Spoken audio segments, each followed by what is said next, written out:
Olá, eu sou George Marmelstein Eu sou Vinícius Marmelstein. e este é o episódio piloto do programa Superaprendizagem, em que nós vamos falar um pouco sobre gerações de conhecimento. Eu estou aqui com meu filho, Vinícius Marmelstein, e a nossa ideia com esse programa é trazer sempre novidades de aprendizagem, de curiosidades, de assuntos interessantes que possam ajudar as pessoas a expandir sua mente e a ter outras perspectivas intelectuais, né? Nosso objetivo com o Superaprendizagem sempre foi compartilhar conhecimento de qualidade e é isso que a gente pretende fazer aqui. Hoje, como é um programa piloto, nós vamos falar um pouquinho das bases da superaprendizagem, inclusive tentando fazer uma abordagem intergeracional. Eu vou falar um pouquinho das minhas ideias sobre aprendizagem e o Vini vai fazer o seu contraponto, né, apresentando a versão qualificada da geração milênio, né, que tem outras ideias, né, sobre aprendizagem diferentes, não necessariamente piores ou melhores, mas diferentes e mais compatível com a geração que nasceu já no mundo digital. Para começar, eu queria relembrar aqui, né, os 3 pilares da superaprendizagem. Quando eu escrevi o Superaprendizagem, o livro Superaprendizagem, eu tinha em mente desenvolver, né, um método de aprendizagem alicerçado em três fundamentos. Né? O primeiro é siga a sua curiosidade intelectual, né, que é a ideia de que o aprendiz ele deve ser o comandante do próprio destino, ele deve guiar o próprio processo de aprendizagem. O outro mote é preencher sua vida com inteligência, né, justamente para conseguir aproveitar o tempo da melhor forma possível e tentar ser cada vez melhor, tentar ser uma pessoa melhor no processo de aprendizagem, desenvolvimento contínuo. Neste primeiro momento, eu vou focar no primeiro tópico, que é siga a sua curiosidade intelectual, porque aqui eu acho que há o grande choque geracional, né? Eu sempre tentei incentivar meus filhos a buscarem sua autonomia, a seguirem seus projetos de vida, mas isso é um pouco incompatível com o ensino tradicional. O ensino tradicional, ele tem uma vantagem, ele tem um grande mérito, uma virtude, que é a tentativa de universalizar o conhecimento, universalizar a aprendizagem, fazer com que todos possam ter acesso e oportunidade a um sistema educacional o mais amplo possível. Isso significa padronizar, né? Isso significa criar uma estrutura padronizada onde o tempo é definido pela instituição, né? Pela instituição educacional, né? Seja escola, seja faculdade. O material é definido pelos professores e todo o processo de aprendizagem ele se torna não autônomo, ou seja, o aluno ele não tem autonomia para definir o seu próprio destino. Inclusive, o progresso é analisado por provas feitas por outros. Com conhecimento padronizado, Exato. né? E é interessante isso porque vai ter gente que vai ficar, que não vai se adaptar por ter uma capacidade menor do que o padrão exige. E vai ter gente que quer voar, quer dar um salto mais amplo, mas o padrão vai limitar, vai colocar ele para dentro de uma gaiola em que ele não vai conseguir dar um salto aí. E aí eu vou perguntar para o Vini, o primeiro tema é saber, né, o que é que ele acha da educação atual. Eu quero que ele fale um pouquinho, né, o que é que ele faz hoje, né, qual é a sua formação, onde é que ele está estudando e o que é que ele acha, né, do ensino tradicional que ele tem participado diretamente. O ensino tradicional é desde o começo, escola privada, aí estudando muito, te acompanhando, lendo livros, assim, até uma coisa que na educação tradicional muita gente não é estimulada a ler livros fora os paradidáticos, o livro para passar no Enem, seja o que for. E aí, acho que foi na pandemia, mais ou menos, eu passei na Federal do Ceará e há pouco tempo atrás eu fui transferido para a UNB para fazer economia. Só que é um pouco engraçado porque, na verdade, foram vários processos. Primeiro eu passei na privada para direito, passei 2 meses, não gostei da faculdade. Aí eu não sabia direito o que era e passei para a Unicet, que é onde tu dá aula. E continuou, permaneceu a mesma... a falta de motivação, falta de... Enfim, não me conectei. E no mesmo momento eu passei na Federal para Economia. E aí eu comecei a faculdade, passei um semestre, segundo semestre, falei assim, isso aqui não é para mim. E já tinha muita vontade de realmente empreender. Eu sabia que eu queria empreender. Mas exatamente o que te frustrou na universidade, especialmente nesses primeiros semestres que você tentou cursar, está cursando ainda, né, mas a passos lentos, a faculdade de economia, inclusive é uma faculdade num curso considerado de qualidade, que é o UFC, e o UNB, né? Então, o que exatamente te frustrou e te desmotivou nesse processo?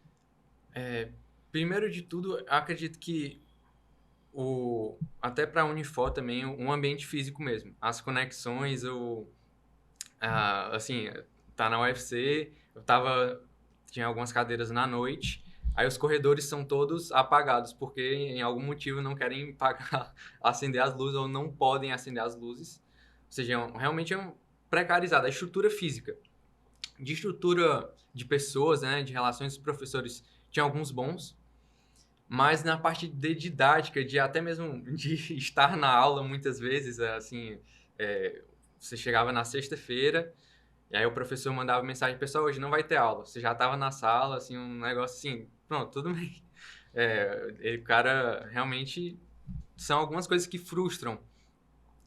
Existem muitas pessoas que têm uma motivação muito grande de estar ali, veem aquilo como uma oportunidade, se identificam logo de primeira e por ter principalmente o primeiro semestre, ele é fixado. Você não pode mudar as 5 primeiras cadeiras. Tudo obrigatório. Tudo são obrigatórias. E dentro dessas cadeiras, eu vi algumas coisas que eu não via um propósito de como isso conseguiria me ajudar onde eu quero chegar. Isso daí frustra muito e me impediu, assim, de continuar mas pelo menos com essa minha vontade de empreender, eu pensei que fazendo economia ou então indo para administração fosse resolver. E aí eu comecei a pesquisar quais são as faculdades que mais ensinam sobre empreendedorismo e eu descobri a Link, que é uma escola, uma faculdade em São Paulo, caríssima, que é feita para formar empreendedores. Acho que era 10 mil a mensalidade, um negócio assim, era um nível de medicina. E aí o processo seletivo deles é totalmente diferente. Você fala inglês, não sei o que, 5 pontos. Você faz trabalhos na comunidade, você ganha 10 pontos. Fez o intercâmbio, ganha 20. Eu falei, caramba, realmente eu devia fazer um intercâmbio para ver se eu passo nisso, né? E aí, um mês depois, praticamente, muito rápido, eu fiz o intercâmbio para o Canadá, para línguas, mas a motivação inicial era realmente tentar melhorar a minha pontuação nessa... Isso tu tinha 19 anos? Tinha 18. 18 anos. 18 anos. E fui pro intercâmbio, uma experiência magnífica, era para passar um mês, passei 3, assim, de expansão de experiência mesmo, de conhecimento. E quando eu voltei, eu voltei assim, com algumas coisas que me deu um senso de liberdade, um senso de responsabilidade, autonomia mesmo, porque eu estava sozinho, não tinha família, amigos, enfim, construí amizades lá depois. Mas foi um senso de responsabilidade comigo, com o meu futuro, com o que é que eu imagino. E isso me deu uma autonomia de iniciar a querer fazer coisas fora. Eu via que a faculdade é até um jeito de fugir, o intercâmbio, de fugir desse tradicionalismo, dessa metodologia que eu não via funcionar comigo. E eu voltei com olhos novos de querendo iniciar projetos novos que iam ampliar meus horizontes em outras áreas que não era o tradicional. Que aí, no caso, é a superaprendizagem, que é até o próximo passo, né? Ou seja, tu se encontrou no empreendedorismo e hoje está se desenvolvendo nessa área. Antes da gente passar para essa questão do superaprendizagem, do quanto você transformou a superaprendizagem não só no projeto de empreendedorismo, mas também de até aprendizagem, ou seja, você está Sim. aprendendo a empreender usando a superaprendizagem. Mas eu queria voltar um pouquinho para a questão da faculdade para fazer um comentário e depois estimular essa questão, né, essa discussão ainda, né? Você falou, né, que a grade curricular no Brasil coloca as propedêuticas, né, as disciplinas iniciais como obrigatórias. Isso é bem complicado, sobretudo porque são, muitas vezes, disciplinas dissociadas da realidade, né? Como você pega umas disciplinas, né, que vê as teorias sociológicas, que não, né, é mais história da filosofia, é mais história da economia, história Era da exatamente da isso. política, A gente não ia aprender, a gente não a fazer, aprendeu né? como é que os economistas agem hoje. Eles falam, aqui É, nós vamos mostrar a história. Em 1800, eles é, faziam assim, eles pensavam assim, o que é que foi mudando? Tudo bem que é é. uma perspectiva, você dá um É geral, mas importante, é. é até uma coisa que a gente vê muito no que a gente aprendeu recentemente de cursos, do porquê pagar por cursos online, né? Porque você vai no específico. Eu quero saber o como eu faço isso. Depois você me explica o geral, você constrói a razão, o motivo, toda a filosofia, suas teorias, suas experiências. Mas primeiro eu quero saber o como eu faço isso. Eu não tenho perspectiva de como é que em 1800 eles pensavam na economia, se eu não vai usar nunca mais Não isso. sabe como usar esse conhecimento. É. Inclusive, é um ponto que eu queria destacar, né, que nesse processo intergeracional da superaprendizagem, tem muita gente que acha, né, que a geração atual está perdida, né, os jovens estão perdidos e que todos deveriam mirar, né, no modelo antigo, no modelo da aprendizagem né, daqueles que liam livros, daqueles que assistiam a aulas. E eu discordo, né, eu acredito, né, eu tenho tentado evoluir muito a minha mentalidade para acompanhar os modelos de aprendizagens contemporâneos, inclusive em relação ao online, aprendizagem online. E esse é um ponto que eu aprendi com o Vinícius. Eu sou viciado em cursos, eu sou viciado em aprender, né? Eu sou curioso, adoro assistir vídeos, assistir palestras, assistir aulas online, né? Em que eu posso controlar o tempo, controlar o momento, né? O momento em que eu vou assistir, né? Pausar, voltar, adiantar, anotar, tudo isso eu adoro. E como eu sou muito curioso, eu abro o leque e saio procurando tudo meio, né? Sem muitos critérios, né, e sem muita sistematicidade. O Vini, ele me pediu há algum tempo para pagar um curso, né, de curso online, era um curso de marketing digital, depois, né, passou para um curso de gestão do tempo, e eu disse, para que fazer curso? Tem tudo na internet, tá tudo de graça. E aí eu acabei pagando esse curso, né, e assisti um pedaço desse curso. E eu vi o quão diferente é do que tem na internet. Porque, em geral, os cursos online, os que estão gratuitos, os cursos, as palestras, as aulas que estão disponíveis gratuitamente na internet, elas têm algumas qualidades e alguns defeitos, né? Qualidades são produtos feitos para uma massa, para um grande público, com a pretensão de perenidade, né? De durar muito tempo. Você não faz algo que sabe que vai ter uma data de validade curta. E com um objetivo mais superficial, né? De você apresentar um conteúdo mais genérico, que um grande público possa consumir, mas sem adentrar no como fazer. E os cursos online pagos, muitos deles, né, e aí de fato você tem que fazer uma curadoria para saber quais são os melhores cursos, tem uma proposta diferente. Primeiro, eles são nichados, né, são específicos, são práticos e entregam aquilo de modo direto.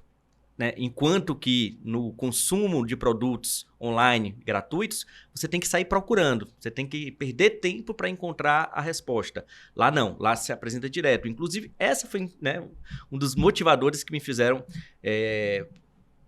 montar, desenvolver, elaborar o curso de escrita jurídica, que hoje a gestão toda é feita pelo Vinícius, né, dentro da superaprendizagem. Mas esse é um ponto importante que eu quero destacar para isso, para dizer que até nisso, ou seja, a percepção do quanto os cursos online têm o seu valor, vem da geração dele, vem da geração do Vinícius. A minha geração não tem... Era isso que a gente ia falando antes aqui, para tentar elaborar sobre o que a gente ia falar, que o modelo tradicional de seguir faculdade, depois ir para o trabalho, é um modelo que veio da década de 80, 70, 90, porque o único método de obter conhecimento era livros, biblioteca e os especialistas, que estão todos reunidos dentro da faculdade. Hoje em dia eu consigo contratar cursos online dos melhores profissionais de qualquer lugar do mundo, que é o que eu faço, e aprender na prática o que é que eles fazem, o que é que essas pessoas extraordinárias mesmo fazem. Isso altera muito o sistema tradicional, porque permite uma gama de conhecimento e um nível mesmo, assim, pessoas extremamente com muitas conquistas, ensinarem e você aprender delas, né? Ou seja, o conhecimento não está mais apenas nos livros, né? Está na internet. Sim. Você não tem apenas o espaço acadêmico como espaço de produção do conhecimento de qualidade, também é um espaço privilegiado, mas há outros espaços. E os especialistas, você tem alguns deles dentro da faculdade, mas muitos, talvez a maioria dos melhores, estão fora. Sim. Estão fora da faculdade, né? E isso é uma questão interessantíssima. E aí vem para o ponto, eu queria trazer dentro dessa provocação, é algo interessantíssimo, e ver o que é que o Vinícius acha disso. Eu acho, né? Eu imagino que os modelos de sucesso da geração millennium são os grandes empreendedores das Big Techs, né? Como o Steve Jobs, lá da Apple, o Bill Gates, da Microsoft, o Mark Zuckerberg, da Meta, Facebook, o da Amazon, né? O Jeff Bezos, o Elon Musk. Então, a gente tem grandes nomes das Big Techs. O que é que eles têm em comum? Eles cursaram as melhores faculdades nos Estados Unidos, a Ivy League, só que eles abandonaram a faculdade, né? Quase todos eles iniciaram o modelo e depois de 1 ano ou 2 anos saíram da faculdade para empreender, para construir o seu projeto, o seu produto, a sua empresa. E conseguiram, né? Quase todas as grandes empresas de tecnologia surgiram assim. E aí isso gera na mente, né, da geração milênio a ideia de que a universidade ela é apenas, né, ela pode até limitar, né, porque tem muito essa ideia de que a escola, a universidade atrapalha, né, a educação de quem quer empreender, de quem quer voar, e ele segura lá. Só que aí eu venho a minha provocação, e aí vem uma questão que eu acho interessantíssima, é que tem havido uma mudança nessa perspectiva de 5 anos para cá, principalmente, com o surgimento da inteligência artificial, sobretudo da inteligência artificial generativa. Porque se a gente olhar para as grandes empresas de inteligência artificial, Google Mind, Meta, OpenAI, Anthropic, são formados por pessoas que são de alto nível acadêmico, mestrado, doutorado, estavam inseridas em pesquisas acadêmicas e construíram, né, o seu modelo, né? Construíram o ChatGPT, construíram o Claude da Anthropic, né? Enfim, fizeram ferramentas incríveis de inteligência artificial. Mas tudo isso dependeu de um conhecimento que hoje você não encontra fora da faculdade, que é o conhecimento matemático de alta complexidade, modelos estatísticos, né, experimentos computacionais altíssimos. E aí a pergunta em que medida hoje é possível você fazer parte desse processo de produção de conhecimento e até de empreendedorismo sem estar em um núcleo universitário, né, dentro desses modelos que estudam e pesquisam inteligência artificial generativa? Certo, é bem mais complexa. Mas, na perspectiva do empreendedorismo, se eu quisesse lançar a minha OpenAI, seguindo um modelo que tu falou, eu teria que iniciar na faculdade agora, iria fazer um mestrado, doutorado, até pós-doutorado, quem sabe, iniciar uma atividade, tentar me conectar com pessoas, construir isso. E isso é muito válido, é uma opção. Existe essa metodologia, só que na perspectiva do empreendedorismo, de criar empresas, não é necessário eu saber tudo, nem ser o mais inteligente, nem saber só sobre isso, porque isso é só um pedaço do negócio, é o sucesso do cliente, de fato, é a parte, principalmente nessas de inteligência artificial, é a parte mais complicada, a parte mais cara, é a parte que mais exige tempo, o que eu quero dizer é que para o empreendedorismo existe uma gama tão maior, obviamente que isso é essencial, mas aí que tá, você pode fundar, ser um gestor e juntar com alguém que tem um mestrado, um doutorado. Contratar e investir nas pessoas. Não precisa só contratar, mas contratar é uma opção, mas até mesmo sociedades, porque uma pessoa que passou a vida inteira para produzir um produto, que é o GPT da vida, ela não tem muitas habilidades fora disso, de gestão, de marketing, de vendas, de gestão de tempo, de projeto, de crescimento, de contabilidade. É uma grama tão grande que não dá para se limitar. Ela vai precisar de parceiros que tenham essa veia empreendedora. E tem um aspecto também interessante que, apesar de a universidade ser um celeiro, né, ser um lugar onde tem se formado mentes brilhantes, pessoas aí com mestrado, doutorado, fazendo pesquisas de ponta, quem está levando à frente a pesquisa para valer mesmo são as empresas hoje, né? São os Mavericks, que não depende da academia. Apesar do que os grandes papers que revolucionaram a inteligência artificial generativa vieram de grupos de pesquisas com perspectiva acadêmica, né? Sempre vinculada a Stanford, MIT, as grandes faculdades. Mas por trás da pesquisa, ou seja, o dinheiro que vem da Meta, da Google Mind, da OpenAI. É um empreendedorismo. Potencialize muito o conhecimento acadêmico.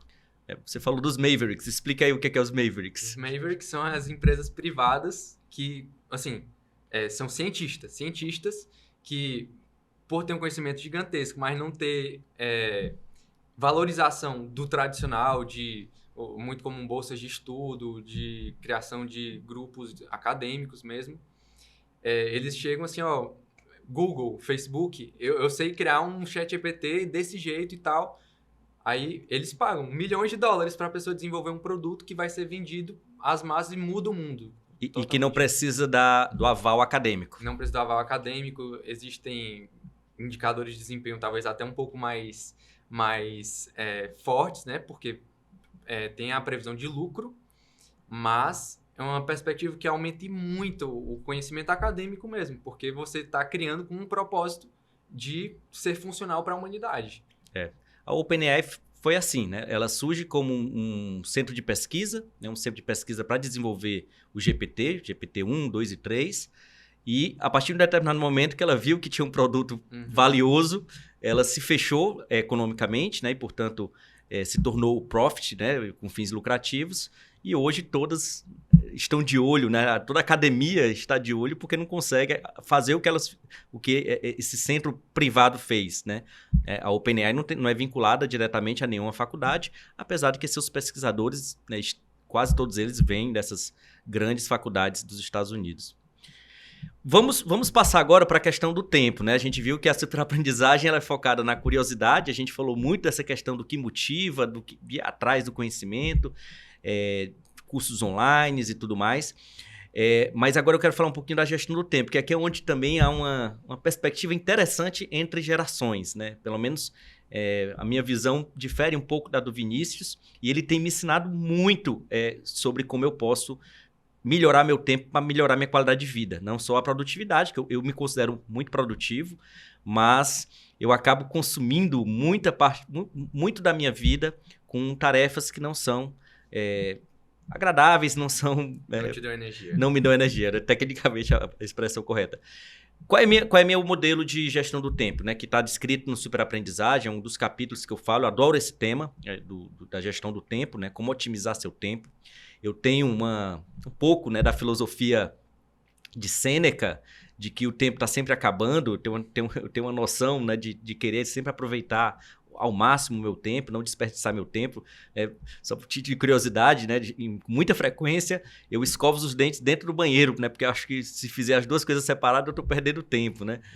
Eu escovo os dentes penteando o cabelo. Né? Aprendi a usar as duas mãos. Eu não consigo.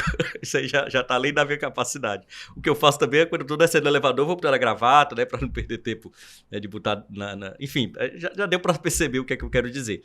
Mas a minha gestão do tempo, ela se baseia numa lógica simples, né? Na ideia do ciclo circadiano do ser humano, de que nós temos diariamente picos de energia e picos de falta de energia. São os horários nobres e os horários pobres. Ou seja, em alguns momentos do dia que se repetem todos os dias circadianamente, né? A cada dia isso é repetido, os seres humanos em alguns momentos têm essa predisposição para produzir, para pensar, para criatividade, para trabalhos intelectuais. E em alguns momentos você está cansado, mentalmente cansado, sem energia. Uma vez que você tem essa noção de que existem esses momentos de horário nobre, né? Então, no meu caso, eu bloqueio esses horários nobres para minhas atividades produtivas, intelectualmente produtivas, é onde eu escrevo, onde eu estudo textos com profundidade, onde eu faço mapas mentais, né, onde realmente eu penso. É o meu momento de pensar, são os meus horários nobres e eu tento valorizá-los ao máximo. E no meu caso é pela manhã, né? O período da manhã é o meu horário nobre. Nos demais horários eu considero como horários pobres, então eu não me cobro. Eu não tenho a preocupação de estar produzindo, ou de estar pensando, ou de estar realizando atividades cansativas, complexas, nos horários pobres. O que é que eu faço nos horários pobres? Eu faço o que se chama de shallow work. O horário nobre é para o deep work, o trabalho profundo, o trabalho focado, e o horário pobre é o shallow work, o trabalho leve, o trabalho superficial, o trabalho, por exemplo, de planejamento, de organização de agenda, comprar passagem, né, pesquisar artigos científicos para eu ler depois, né, selecionar alguns vídeos, alguns podcasts que eu quero ler, e até mesmo procrastinar, até mesmo assistir um podcast, ouvir um podcast, ou assistir um filme, uma palestra mais leve. E aí, para mim, isso funciona muito bem. Só que o Vini, ele tem, né, feito algumas críticas porque eu não estou sabendo aproveitar bem o tempo nesse horário pobre. E eu quero que ele explique um pouco como é que é a lógica dele, né? Da onde surgiu a lógica dele, o que é, inclusive, hoje o principal processo de aprendizado dele, o projeto, é esse É o Buy Back Your Time. Buy Back Your Time, né? Que traduzindo ficaria... compre seu tempo de volta. Compre seu tempo de volta. Esse é um livro que eu iniciei, que se chama Buy Back Your Time, que é feito por um empreendedor canadense que se chama Dan Martell. Ele, enfim, multi-bilionário, inúmeras empresas, e ele virou um professor, um coach, né? Essa palavra aqui em português, infelizmente, atrapalha, mas ele realmente é um professor de empresários. E dentro desse livro, nos primeiros capítulos, ele começa a contar várias histórias de como era ele construindo as primeiras empresas e de como principalmente nos Estados Unidos, tem muito aquele hustle, a cultura de você trabalha as 8 horas normais e faz alguma coisa a mais e você se acaba, assim, fica morto, mas tô na cultura, tô gerando, tô fazendo dinheiro. Essa é a cultura da maior parte.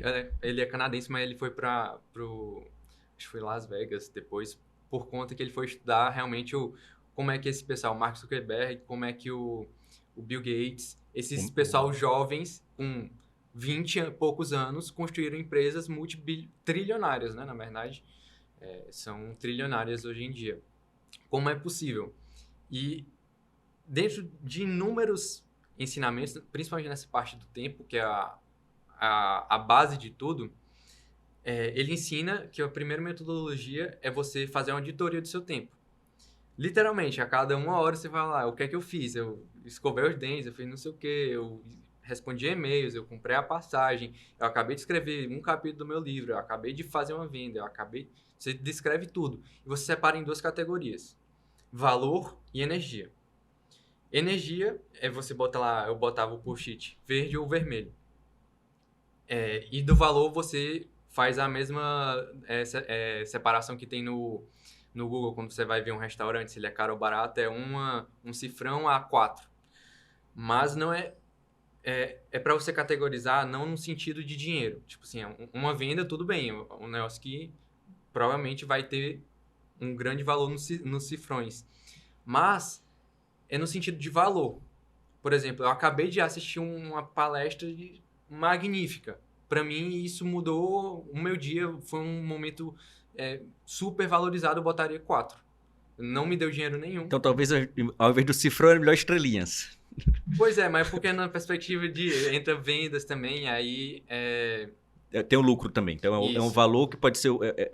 É o valor abstrato, né? O valor enquanto importância, né? Mas é o valor também econômico, né? Exato. Entra também. E aí entra também, por exemplo, fui atender a porta e botou isso aqui, não me deu dinheiro nenhum. É $1. É engraçado que até ele otimiza tanto tempo que ele não atende mais a porta dele. Essa é uma coisa engraçada. Enfim, é um nível muito avançado, a gente nem dá para pensar nisso agora, porque ele considera ele já fez toda a auditoria, você vê lá, o que está tirando sua energia, é para descartar da sua vida. Do que você fazer, né? Exato. Então, pelo que eu estou entendendo aí, né? Você tem um sistema de categorização né, da sua rotina, não é nem do seu tempo, é da sua rotina. Exato. E tem atividades que tiram energia e atividades que geram energia. E tem atividades que têm valor e tem atividades que não têm valor. Exato. Pronto. Inclusive, Só que no caso do valor é um espectro maior. São vários níveis de valor, né? Um valor exato. baixo, um valor alto, um valor médio, né? Inclusive, você pode fazer várias atividades na semana e ela ter valores diferentes. Isso é importante para você perceber, caramba, o que é que tem diferente dessa daqui para essa. Dá um exemplo aí, só pra gente ver.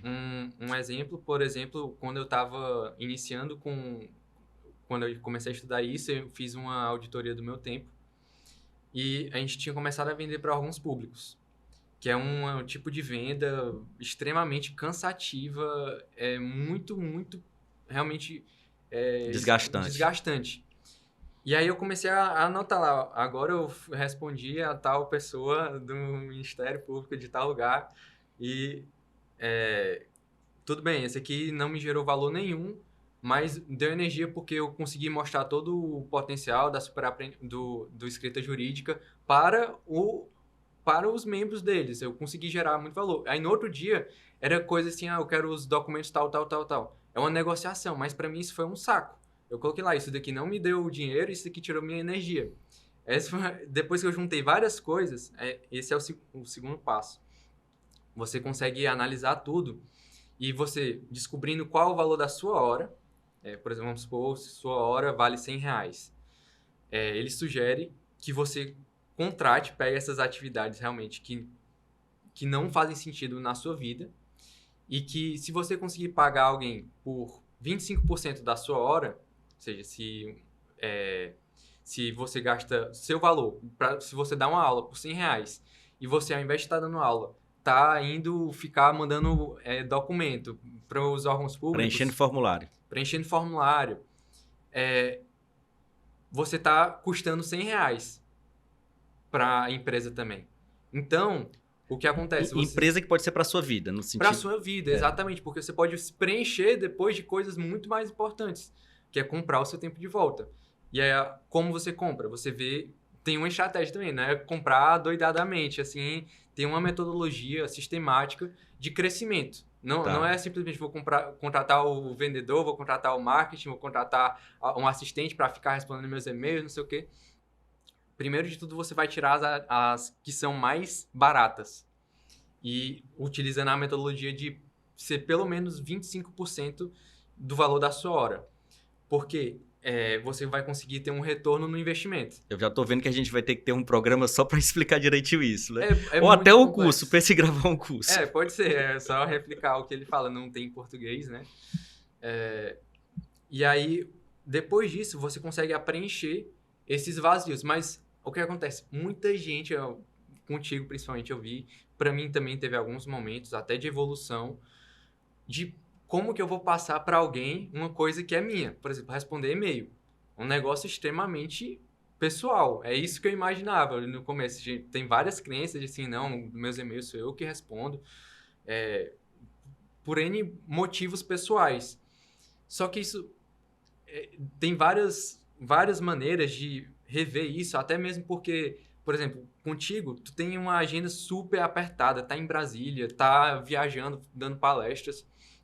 Se algum cliente entrasse em contato contigo e você dissesse, os meus e-mails sou eu que respondo, daqui que eles recebessem tua resposta, daqui a uns 15 dias. 15 dias, talvez, ia ficar lá morrendo. Então, isso até aprimora os seus padrões de como as pessoas vão entrar em contato contigo.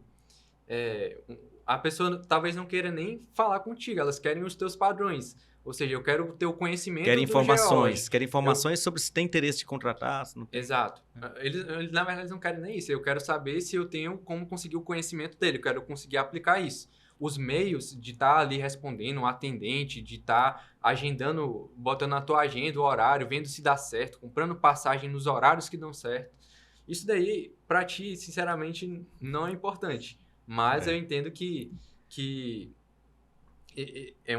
existe uma dificuldade inicial. Só para dizer para o público que essa é uma das grandes dificuldades que eu estou tendo, né, nesse processo aí de tentar me adaptar ao modelo que o Vinícius está querendo implementar, e me ensinando, na verdade, né? Esse é um processo de aprendizagem também, é que, para mim, nos momentos de horário pobre, né, no shallow work, eu me sentia muito bem procurando passagem, né? Então, para mim, na hora do vídeo, mas eu não estou fazendo nada mesmo, por que eu não vou procurar a passagem? Você poderia estar fazendo uma coisa mais legal, poderia estar nadando, poderia estar correndo, poderia estar andando de E isso é uma bicicleta. coisa, Né? é importante, com o tempo que você compra, não é pra ficar, talvez se você quiser ficar com os pés pra cima, tudo bem, mas você pode fazer coisas muito mais legais. E vai pra beira-mar correr, pronto, você comprou seu tempo, tá alguém realizando a atividade por você. E aí entra também o segundo passo. Além de ter muitos medos, muitas crenças, tem uma metodologia certa. Porque eu tenho certeza que o jeito que tu compra passagem, o jeito que tu agenda, faz a configuração da tua agenda é único. Assim, tu sabe quando tu tá em Brasília, tu sabe onde tu tá, tu sabe que horas tu quer viajar, qual assento tu prefere. Só que existe um método de transformar todo esse teu conhecimento para outras pessoas. Que é os playbooks, que é o que eu entro em... Tô batendo nessa tecla há muito tempo. Também vamos ter aí um programa só para falar dos playbooks, como fazer esses playbooks, é algo fantástico. Inclusive, eu implementei em sala de aula, né, para que os alunos aprendessem a fazer os playbooks. E é uma metodologia fantástica de você não só delegar, mas você documentar suas rotinas, suas tarefas, para que você possa não precisar estar toda hora ensinando alguém, né? Caso haja... Né, porque também uma das coisas interessantes desse projeto, e a superaprendizagem tem isso, é que as pessoas que estão ao redor de você quer que também cresça. Né? Você não quer que as pessoas fiquem sempre no mesmo lugar. Então, é provável que você tenha uma rotatividade, né, de funcionários, de pessoas, colaboradores, né, de parceiros, e você vai precisar, em certo sentido, ensinar para cada uma as rotinas que você estaria delegando, mas se você fizer os playbooks, não precisaria disso. Né? Exato, é um jeito de comprar o seu tempo de volta. Você ensina uma vez... É até similar, porque faz todo sentido essa metodologia com superaprendizagem, que é um ensino online, porque é um ensino online, só que sistemático para cada atividade sua. Eu, sinceramente, quando eu aprendi isso, eu fiquei, caramba, isso daqui é o jeito que eu deveria estar fazendo. E ninguém no Brasil fala disso, né? Impressionante. Assim, são pouquíssimos. Tem algumas empresas específicas, e até tem, que se chamam POPs aqui, né? Procedimentos operacionais padrão. Só que não segue a metodologia que ele ensina, que é exponencial, é muito mais potencial de comprar o seu tempo de volta, porque seria muito chato tu falar assim, é assim que eu comprar as passagens. Aí tu pega um Google Docs, um Excel, e começa a falar que são o meu range de preços, aqui é onde eu vou estar na segunda-feira. Sempre eu olho para prefiro tais lugares, tais assentos, a companhia eu prefiro essa do que aquela, né? Exato. Existe uma metodologia muito mais fácil, enfim, é uma metodologia muito boa. Que é o do playbook. Do playbook, que é um método... Vamos deixar isso para outro tópico. E aí, chegando aqui no finalzinho, eu vou querer também passar para, né, dentro da lógica do superaprendizagem, né, que nós temos, siga sua curiosidade, ocupe seu tempo com inteligência, que parece que é uma coisa que é tudo interligado, né? E o último tente se tornar cada vez uma pessoa melhor, né? Busque o aprimoramento contínuo, a evolução. E aí entra a questão do propósito, né? Do sentido da vida, do que ser, que é um ponto também que o Vini me ensinou. Foi ele que me indicou o livro Em Busca do Sentido, do Viktor Frankl.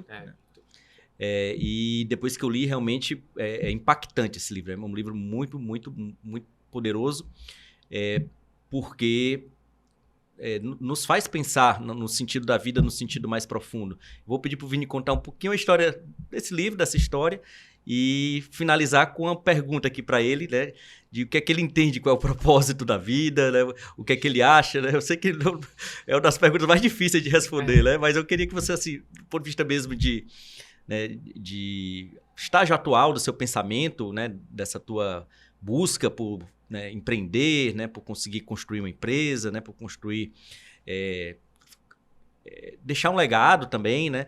Exatamente qual é a busca do propósito, e em que sentido Em Busca de Sentido, né? Esse livro é muito, muito forte, né? Até para dar um contexto, é um judeu que foi para um campo de concentração na época do nazismo, e ele era um psicólogo e ele ele conseguiu sair. No final, esse é meio que um spoiler, mas, enfim, o importante é Tanto que ele escreveu o livro. ele escreveu o livro. O ensino que ele conseguiu ver do propósito da vida de pessoas que estão, literalmente, para morrer. Eles estão ali no abatedouro, praticamente, sendo torturados, sendo... Fome, sono. Exatamente. E o que ele conseguia ver das pessoas que conseguiram sair? Por que algumas pessoas morriam, às vezes até decidiam parar o sofrimento, do que aquelas pessoas que permaneceram, incluindo ele. Um fato é que ele era um casal, ele tinha uma esposa, e ela foi para um campo separado. E ele nunca se falou com ela, e um dos motivos que ele disse que conseguiu passar por tudo isso é porque quando ele saísse, ele esperava ser o esposo dessa mulher, mesmo que ela ela morreu no outro campo de concentração. Esse é o propósito, assim, botando em palavras, em que coisa da sua vida você é único. Você é meu único pai. Eu espero que você leve isso como propósito. Eu também sou seu único filho. Só eu posso ser o Vinícius para você. E tem ele conversando com outras pessoas do campo, outros judeus do campo de concentração, falaram, não, assim que eu sair, eu quero construir a minha banda, eu quero fazer a minha arte. Ou seja, até um propósito, assim, de trabalho mesmo, assim, trabalho que é tão grande, é uma paixão da pessoa, tão grande para ser um propósito dela, eu quero construir uma arte que envolva as pessoas a melhorar a felicidade, enfim, é um propósito de vida, que é algo único para você, algo que não dá para mudar. Não dá para passar para nenhuma outra pessoa isso. É como se você realmente percebesse que você tem uma razão de estar neste mundo. Né? Seria mais ou menos isso, né? Ou seja, o que você faz aqui vai deixar uma marca, né? Um legado, e que esse é o seu propósito. Pode ser, né, uma obra de arte, pode ser até mesmo, né, uma pessoa feliz, né? Pode ser não precisa ser uma coisa grandiosa, né? Pequenas, né? Viver junto, né, com a pessoa amada, né, por um determinado lugar, seria, né, um propósito. Isso é bacana. E aí, acho que a gente falou muita coisa e muitas... Já viu aqui que abriu né, um leque de possibilidade de a gente aprofundar e discutir outras coisas. E eu acredito que esse é o propósito aqui do nosso podcast Super Aprendizagem, gerações de conhecimento. E espero que a gente consiga levar esse projeto mais para frente, porque, de fato, talvez, se a gente pensar... Qual é o propósito da superaprendizagem? É justamente isso, né? É compartilhar conhecimento, é fazer com que as pessoas percebam que é possível ser uma pessoa melhor através do conhecimento, do estudo, da aprendizagem. E isso é o que a gente quer e deseja. E por isso ficamos por aqui, né? Se quiser se despedir. Tchau, pessoal. Valeu, pessoal. Até mais. Até mais.